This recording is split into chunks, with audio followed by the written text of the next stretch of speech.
안녕하세요. 뉴스와 사람들입니다. 오마이뉴스가 김건희 도이치모터스 주가 조작 사건 검찰 소환 불응이라는 단독 기사를 냈습니다.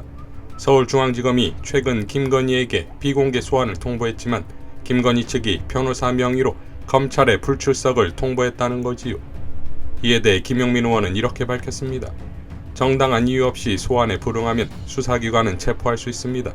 김건희 씨가 아직 법 위에 있고 국민과 다른 특권층이라 생각하고 있는 것 같은데 검찰이 수사 의지가 있다면 체포영장을 청구해 적극 검토해야 합니다. 이번 공개된 녹취에 의하면 김건희 씨가 검찰 수사도 좌우했던 것으로 보이는데 여전히 남아있는 윤석열 패밀리들이 뒤에서 돕고 있는 것은 아닌지 의심스럽습니다. 박범계 법무부 장관은 한 점 의혹 없이 수사를 진행하도록 검찰을 지휘해야 합니다. 법 앞의 평등은 절차의 평등도 중요하지만 결과도 정의로워야 합니다. 관련자들 5명이 구속 기소되었고 주가 조작에 돈을 맡긴 명백한 증거까지 있다면 혐의가 상당히 구체적일 가능성이 높습니다. 검찰총장의 아내였기 때문에 수사망을 피해간다는 것은 어떤 국민도 납득할 수 없습니다. 라고 밝혔습니다. 자, 손 없는 날에 소환하지 않아서 그런 걸까요? 검찰에 이어 이번에는 성관입니다. 김건희 녹취에서 드러난 1억 원 기자 매수 시도건에 대해 성관이가 공직선거법 위반 여부를 판단하기 어렵다고 밝혔습니다. 이에 대해 진해용 검사는 이렇게 밝혔지요. 선거법 위반죄 중에는 언론인에게 선거운동이나 언론활동을 위해 금품, 식사, 기타 향응을 주거나 약속하는 것도 포함되는데 징역 5년 내지 7년까지 가능할 정도로 죄가 무겁습니다. 공직선거법상 선거관리위원회는 선거법 위반 여부 판단을 위해 자료 제출을 요구할 수 있고 정당한 사유 없이 거절하는 사람은 징역 1년에 처해질 수 있습니다. 얼마 전 선관위 직원이 한 댓글러와 원글러에게 직접 전화해서 글 내리라는 취지로 전화신문을 했다는 보도가 있었는데 각 커뮤니티에 르네상스와 줄리라는 단어를 올리면 삭제 요구했다는 소식도 흉흉했었습니다. 공인에 대한 진실한 사실을 게시할 때에는 그 누구도 처벌할 수 없다는 규정이 있는데도 그랬습니다. 가히 선거법 위반이 아닌 경우에까지 기민하고 민첩하게 신속하게 접근하는 기관이라고 할 수 있습니다. 그런데 성관이가 이상한 건지 연합뉴스 기자가 취재를 덜한 건지 아니면 조사권을 이용해서 조사할 계획 자체가 없는지 아니면 아예 조사 계획 유무를 안 물어봤는지 아니면 물어보고도 기사에서는 숨겼는지 잘 모르겠으나 전부와 같은 기사가 게시되었습니다. 누군가가 어떤 통화에서 기자에게 캠프에 들어오면 1억 원을 주겠다고 제안한 내용에 대해 선거법 위반 여부 판단이 불가능하다고 했다는 것입니다. 선거법에 선관위 공무원이 금품을 받으면 처벌하는 규정은 따로 없습니다. 줄리스는 법을 의미하는 라틴어입니다. 자, 검찰도 선관위도 언론도 모두 초월한 겁니까? 무속의 힘을 세속의 힘으로는 못 당하는 걸까요? 경이로운 소문이라도 불러야 합니까? 추미애 장관은 이렇게 밝혔습니다. 말 많은 사람의 실수가 아니라 검찰총장과 무속인이 손잡고 벌이는 대선 사기입니다. 검사, 사모, 법사의 검사부일체의 끈끈한 운명 공동체의 고리는 절대 끊어지지 않습니다. MBC 스트레이트 김건희 7시간 사태를 국민의힘은 김건희 씨가 기자와 수십 회 통화에서 벌어진 말실수로 가볍게 넘기려 하고 있습니다. 그러나 그 당의 대표가 개인적 말실수 둘러대서 되는 차원이 아니라는 것은 그들 내부가 잘 알고 있습니다. 열린공감TV에 제보한 한 윤핵관은 화근인 김건희 씨에게 기자를 만나거나 전화를 받지 말라고 조언을 해도 기가 세서 모든 사람을 좌지우지하려고 조언을 듣지 않는다고 털어놓았습니다. 윤 후보는 손바닥에 왕자를 보이거나 정법을 보라고 공개적으로 언급한 것도 신기한데 김건희 사모는 최순실과 오방색을 떠올려 큰 문제라고 한탄했습니다. 중앙일보는 윤석열 무속골이 못 끊으면 지도자 자격 없다고 사설을 실었습니다. 최순실 트라우마를 겪었음에도 비선실세 폐해를 잊었냐고 합니다. 건진법사 전 씨가 일정과 메시지 관리를 하고 딸과 처남도 선대본에 투입됐고 윤 후보 어깨를 만지는 모습 등으로 가까운 사이임을 과시한다는 다른 기사를 소개했습니다.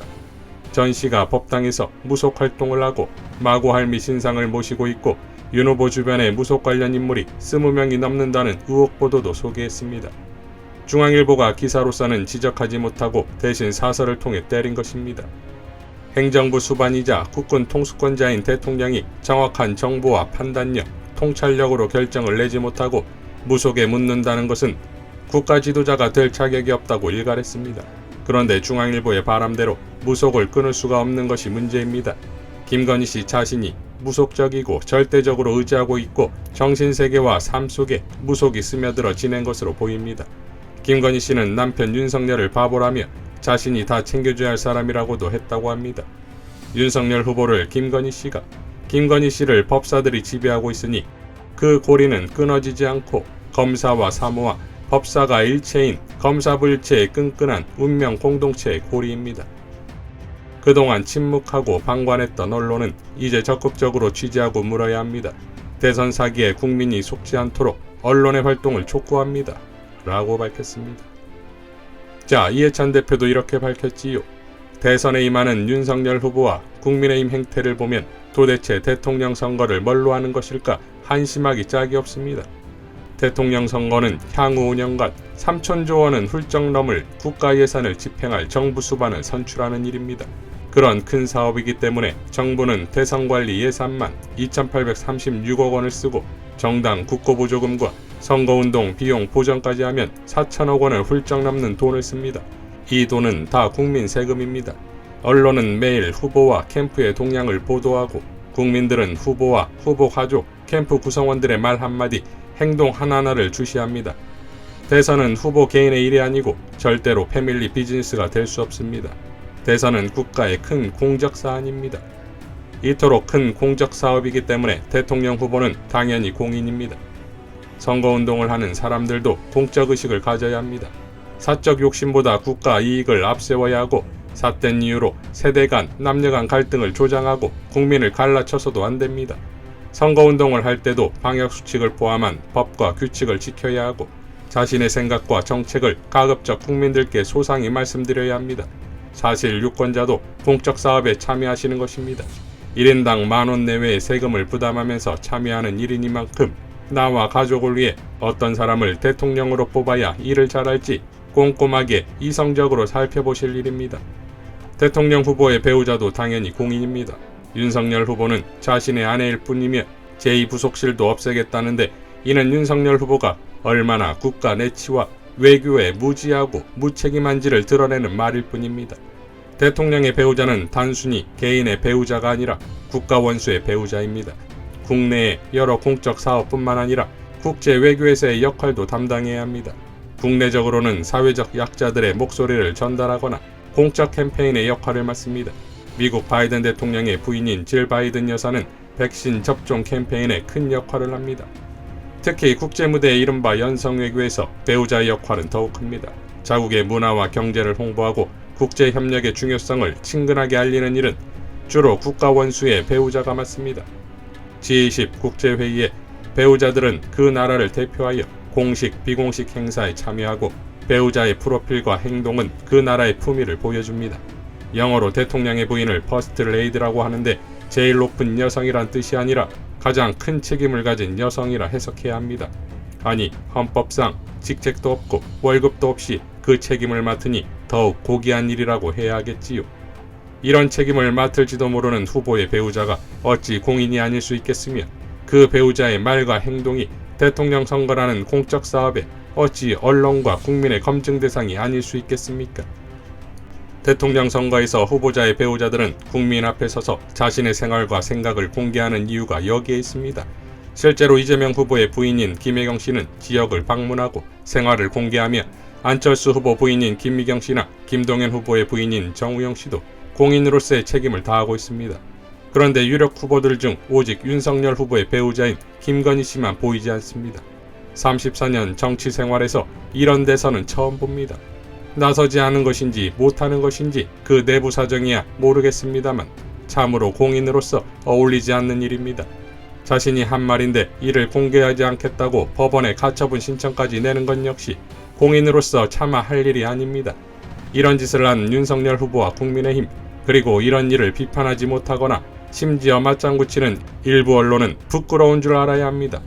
후보의 배우자, 선거운동을 하는 분들, 기자들, 그리고 유권자 여러분들께서도 공적의식과 책임감을 가지고 대선에 임했으면 좋겠습니다. 그래야 국민 세금도 보람차게 쓰고 무엇보다 나의 삶, 국가의 미래를 위한 대선이 될 것입니다. 라고 밝혔습니다. 자, 이미 외신을 통해 김건희의 미투 발언이 국제적 망신을 샀지요. 건진법사라는 자의 의혹을 터뜨리자 윤석열은 존재 자체를 부정하면서도 관련 팀을 해산시켰습니다. 이에 김의겸 의원은 오늘 뉴스공장에서 윤석열 캠프에 있던 건진법사 천모 씨와 관련해 새로운 사실을 공개했습니다. 이분들의 존재가 드러나자 윤석열 후보는 이분이 일했던 네트워크 본부를 바로 해산해서 일단락된 걸로 보이지만 저는 그렇지 않다고 생각합니다. 윤석열 후보가 건진법사의 관계에 대해서 어떻게 이야기했냐 하면 국민의힘당 관계자로부터 소개받아서 인사를 한 적이 있다. 이런 정도로 가볍게 넘어갔는데 제가 취재를 해본 결과 국민의힘 관계자의 소개를 받은 게 아니고 부인 김건희 씨가 소개를 해주고 김건희 씨의 힘으로 이 캠프에 가서 일을 했을 것으로 보여집니다. 거의 확실합니다. 그 증거를 제시합니다. 라며 입수한 관련 사진도 제시했습니다. 자, 무속인들을 앞세워 대한민국을 뒤흔들고 있는 윤석열 부부가 대통령이 되었을 때를 최강욱 대표가 기막히게 정리했지요. 손 없는 날 택해 정상회담, 법사님 만나 손바닥에 왕자 쓴 대통령의 상대국 정상 나이 많으면 오빠라고 부르는 여사님. 자, 결국 우주의 기운과 오방색을 들고 나타난 최순실의 박근혜 정부의 축소판이 윤석열 검찰에서부터 이미 시작되었던 것이고 그들이 지금 대한민국을 집어삼키려 하고 있으니 정의와 이성의 힘으로 단죄해야 할 것입니다. 이상 뉴스와 사람들이었습니다. 시청해주셔서 감사드립니다.